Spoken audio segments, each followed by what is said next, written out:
Hello, viewers. My name is Zach Hardy, and this is my review of the April 20th, 2016 edition of USW Wednesday Night Intensity, the Go Home episode of Intensity 2 called Greatness 11.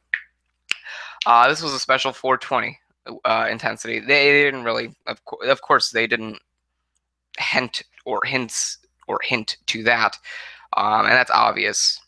Wow, the camera angle was much better here. But they obviously didn't hint to that. But happy Pothead Day, a day late. Um, so before I get into the review, just want to say a quick word. I heard about the death of China last night. Well, technically this morning. The entire wrestling world is heartbroken. I didn't, of course, I wasn't around much in the Attitude Era or in the era that she was around. So I don't have too many thoughts on her, but I will make a video on that. Well, I may make a video on that soon.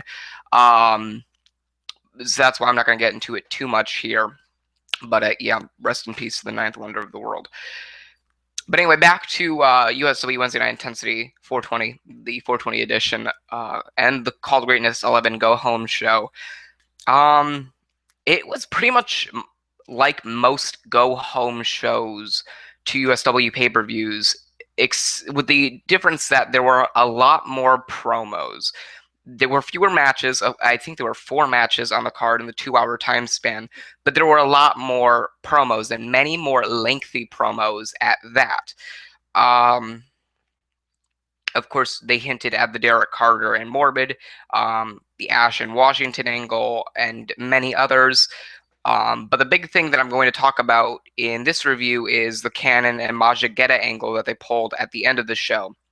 But all in all, the matches were all right. The promos were pretty good. And they were mostly promos because it was the go home show to Call to Greatness. And they kind of wanted to build this up more. Let me kind of change the camera angle a bit. I don't know what I can do here, but anyway, they tried to change it up a bit with the promos, and I think they did really well. I think they were able to get that final touch of build into the pay per view itself really well. Ash and Washington going off of Washington's accomplishments and failures since he arrived at the end of 2014, going over what Ash had done in the past couple of months leading up to now being really nothing except for his feud with Morbid, which was great all in all, but still did nothing in the end except give him some momentum. I like how they touched on that key part of transitioning into bigger things for this feud.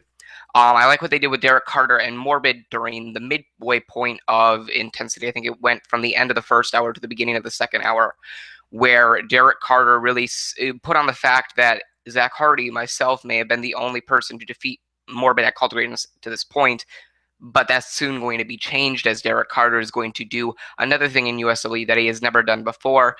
You know, he's won the USW championship. He's won it multiple times. He's been a face of the promotion. He's been a fearsome performer on the roster, and now he's going to beat Morbid. He's going to try to accomplish all of these things with USW that he has never done before. And I like how Morbid also touched on the fact that he's talking about all of this now, yet it's been excuse me, I'm sorry, it's been over 10 years since Derek Carter started performing for the Reese family, and it's taken him 10 years to do all of this now. I like how Morbid touched on the length and the tenure that Derek Carter's been with the Reese family and working out of the Reese family with Whacked Out Wrestling and USW, and and Derek Carter talking about Morbid's streak being over, but him still wanting to be another guy, one of the only other guys that have conquered Morbid, kind of bringing it in to accomplishments based off of Morbid and Derek Carter.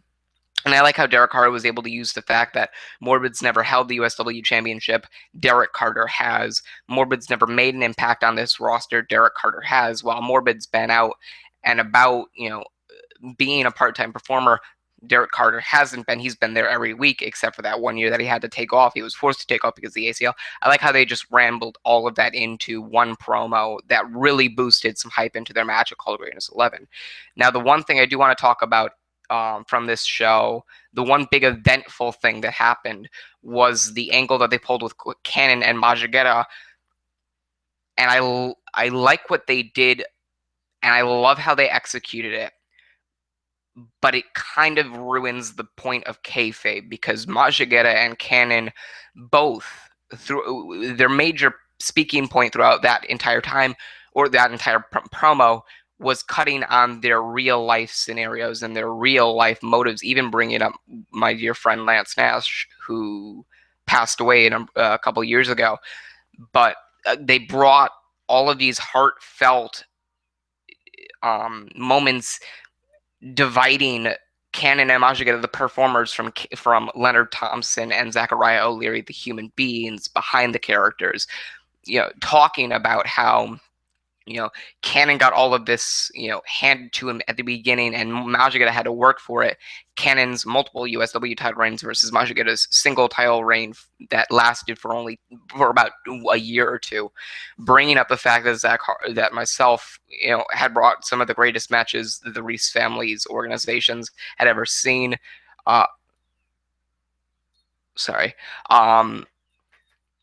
bringing up the fact that Majigeta and Cannon have both had similar friends. They've been friends for years, and these characters are built to hate each other. Yet, for some reason,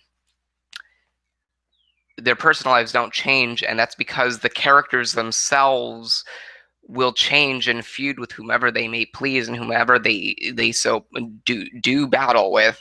But Cannon and Majigeta's friendship in real life will stand the test of time. It really made Cannon and Majigeta look like faces. I don't know if this is starting to turn into a slow and burning Majigeta face turn, or not, or maybe it's just an impactful promo to end up booking into Call to Greatness 11. But Majigeta looked like a stern face, and Cannon, of course, stayed looking like a face. So we go into this match realizing that the character Majigeta and Cannon, we have a heel versus face for the USW title at Call to Greatness 11. But the difference is, what I'm looking at it as, USW kind of wanted you to think of not only Cannon versus Majigeta for the USW title at Call to Greatness 11, but also Zachariah O'Leary versus Leonard Thompson for the USW Championship at Call to Greatness 11. I don't know if it's because they wanted to draw the lines between kayfabe or not, or it's just because they wanted to make an impactful promo. But they did well with this tonight. Well, I'm sorry, last night, in making this feud means something. And it was really that last-ditch effort, but a really well-done last-ditch effort to make Majigeta versus Cannon a pinpoint match on the Call to Greatness 11 card, which is already stacked to begin with. But again, great promos all throughout the night. Cannon and Majigeta really highlighted it, especially with their impact of drawing the lines between kayfabe and real life. It was just phenomenal to watch, and both performers are going to pour their hearts out. Every performer this Sunday will pour their hearts out. We're only 3 days away from Call to Greatness 11 at this point in time, and I'm really looking forward to what the intensity side has to put up. Now let's see what the severity side can put up. So that's my review for USW Wednesday Night Intensity, whatever number it was, episode, or the April 20th, 2016 edition. That was the Go Home Show called Greatness 11. Thank you for watching. I hope you enjoyed. Remember to like, favorite, and subscribe for more. I'm Zach Hardy, signing off.